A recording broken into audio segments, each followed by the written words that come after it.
31 minutos de ya en nuestro segmento de entrevistas. Nos acompaña la mañana de hoy el coronel Renato González, él es director del ISPOL, para hablar sobre todo de la Ley de Seguridad Social de la Policía que ya se entregó a la Asamblea Nacional. Muy buenos días, coronel. Gracias por su presencia el día de hoy aquí y cuéntanos un poco el contenido que tiene este proyecto de ley. Buenos días. Buenos días, Andrea, y un saludo cordial a todos quienes nos miran. Esto cumple una disposición de la Corte Constitucional de entregar una propuesta de nueva ley de seguridad social para la Policía Nacional que deberá ser tratada en el lapso de un año y que esté basada en estudios actuariales. Entre los aspectos positivos, nosotros le definimos de mejor manera al concepto de actos de servicio, que va desde el momento en que sale el policía de su domicilio, se dirige a trabajar y regresa. También tiene otros avances como la posibilidad de realizar una auditoría externa, que en la actualidad no lo poseemos. Incluye en la nueva estructura del ISPOL al Comité de Fiscalización y a la estructura completa de una verdadera auditoría interna, la posibilidad de dar un segundo crédito hipotecario y con un plazo mayor de 20 a 25 años. Preveemos también que en su momento las personas que vamos a mover el límite del retiro voluntario de 20 a 25 años, es una de las medidas que hay que tomarlas para darle sostenibilidad al sistema, pero quienes estén entre 20 y 25 años y tengan un problema producto de actos de servicio, por ejemplo, una sentencia. Esas personas que están entre 20 y 25 años, que no podrían acogerse al retiro voluntario, sí tendrían derecho a su pensión, es decir, para no dejarles desprotegidos, ¿no? Y la otra medida que hay que tomar para darle sostenibilidad al sistema es que el cálculo de la pensión ya no sea con base en la última remuneración mensual unificada, sino en el promedio de las últimas 48 remuneraciones. Aplicable desde el momento en que salga vigente la ley, que prevemos, si es que es ágil la Asamblea, será allá por el año 2025. A ver, pero entendamos algo para que la gente lo tenga muy claro. Las pensiones de la policía, los recursos que hay, durarían, si seguimos con este sistema, hasta el 2044. Luego es imposible pagar la seguridad social para los policías. Así es, nosotros realizamos estudios actuariales con fecha de corte el 31 de diciembre del 2020 y ustedes pueden apreciar en esta diapositiva que 4 seguros tendrían superávit al 2070. Lastimosamente, 2 seguros, y entre ellos el más sensible, que es el de retiro, invalidez y muerte, donde salen las pensiones, tiene como último año de reserva positiva el 2044. Quiere decir que si no corregimos ahora con estas acciones, que son las menos impactantes que hemos podido encontrar, lastimosamente, como usted lo manifestó, el 2044 no existirían recursos para el pago de pensiones. Un policía aporta 26 años y tiene 40 años de beneficio. ¿Cómo es? Ese es el promedio. Nosotros en la actualidad hemos medido el promedio de aportaciones y es 26 años de aportación, pero reciben en promedio 40 años de pensión. Eso es insostenible. Un sistema de seguridad social saludable requiere que uno aporte el doble del tiempo y reciba la mitad de ese lapso en beneficios. No vamos a llegar a ese ideal en el sistema de seguridad social policial porque es un régimen especial, pero sí se requiere que existan 5 años más de aportaciones de estas personas que se están retirando por bajo del promedio. Mire que la medida de mover el retiro voluntario de 20 a 25 años inclusive está bajo el promedio del retiro, ¿no? Que es 26. Pero es necesario que haya estos 5 años más de aportaciones que a su vez se traducen en 5 años menos de pensión. Si bien es una medida que se debe tomar porque si no es insostenible, ¿qué es lo que se dice dentro de la institución? ¿Cómo han reaccionado también a la interna? Como todo cambio y sobre todo en estos ámbitos que son de seguridad social, con resistencia, pero eso se combate con esto, con información, y agradecemos la apertura de ustedes. Hemos iniciado hace 2 semanas una campaña profusa de difusión de esta propuesta, que además no está escrita en piedra, es una propuesta que puede ser mejorada, que puede recibir aportes y contribuciones en la Asamblea Nacional, pero con una lógica, que esté basado en estudios actuariales. Entonces, claro, las personas cuando le dicen te vamos a mover el retiro voluntario de 20 a 25 años, inicialmente lo rechazan, pero cuando les explicamos que si no tomamos esas medidas ahora, que además están postergadas en el tiempo desde el año 2005, es decir, ya llevamos 18 años de atraso. Si no tomamos ahora esas medidas, más adelante pueden ser medidas más traumáticas, como por ejemplo, el cálculo de la pensión se va a mantener en 20 años, es decir, de 20 a 30 años, el cálculo de la pensión, desde el límite mínimo al límite máximo.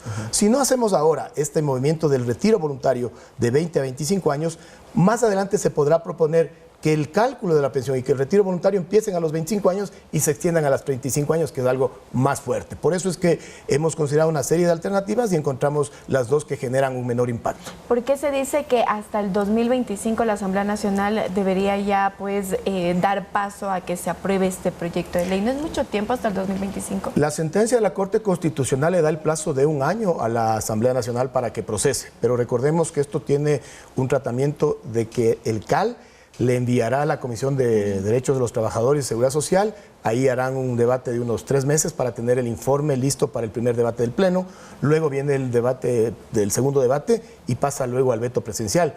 Muy difícilmente, basados en la experiencia de la agilidad de la Asamblea Nacional, yo creería que no les va a tomar 1 año, sino en el mejor de los casos por lo menos 2.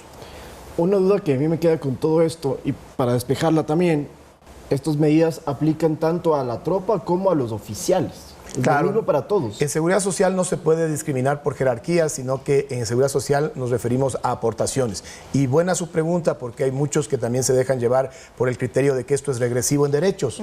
No es así, porque el derecho se lo gana cuando uno ya ha depositado las 240 aportaciones. Ahí ya no le pueden cambiar las reglas del juego. A nosotros nos pasó. Cuando ingresamos como subtenientes, el derecho a cesantía era a los 12 años y el derecho del ISPOL era a los 15 años. Luego se modificó a 15 y 20 años y en la actualidad está vigente a 20 años los dos ámbitos, la cesantía y el ISPOL. Estas son medidas necesarias, pero además es importante que no caigamos en el populismo. ¿A qué me refiero?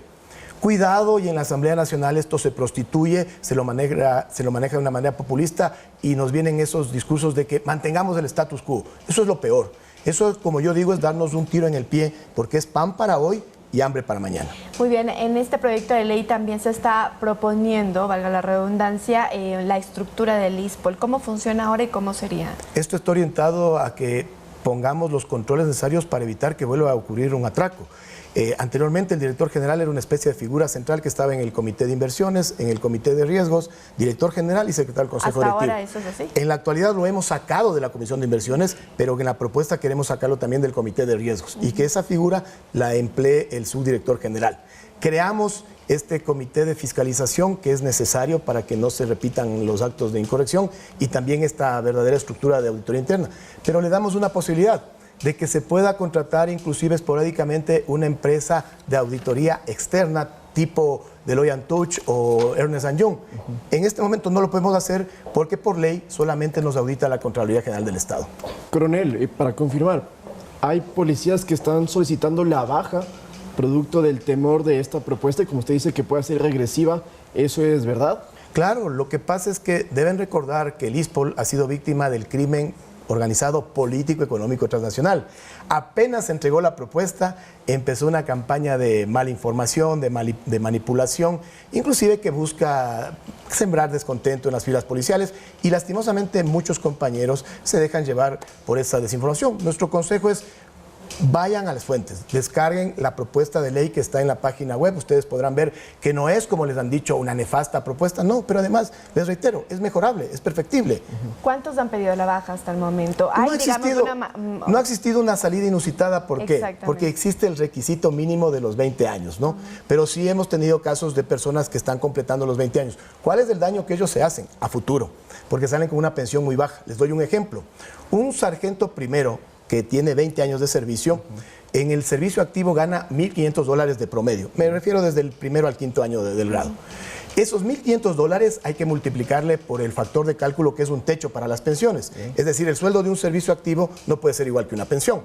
Ese techo es el 0.85%. entonces, $1.500 multiplicado por 0.85, $1.275. Pero como se van con 20 años, hay que volverla a multiplicar por 0.70. ¿Cuál es la pensión que sale él? $892, que es una pensión muy baja. Ah, es un porcentaje. Sí, por eso es que nosotros hemos insistido que a los 20 años se les va a mover el límite del retiro voluntario, pero no el cálculo de pensión. La pensión se va a empezar a calcular a los 20 años y cada año se incrementa un 3%.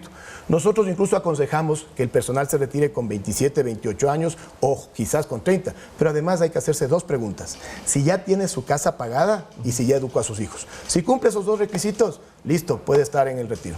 De acuerdo, nos queda clarísimo, coronel. Muchísimas gracias nuevamente por su presencia el día de hoy aquí. Gracias, André. Un saludo cordial a todos los ecuatorianos. Muy bien, conversábamos con el coronel Renato González, director del ISPOL, sobre este proyecto para la seguridad social del ISPOL. Con esto nosotros nos vamos a una pausa, amigos, pero quédense porque ya volvemos con más información.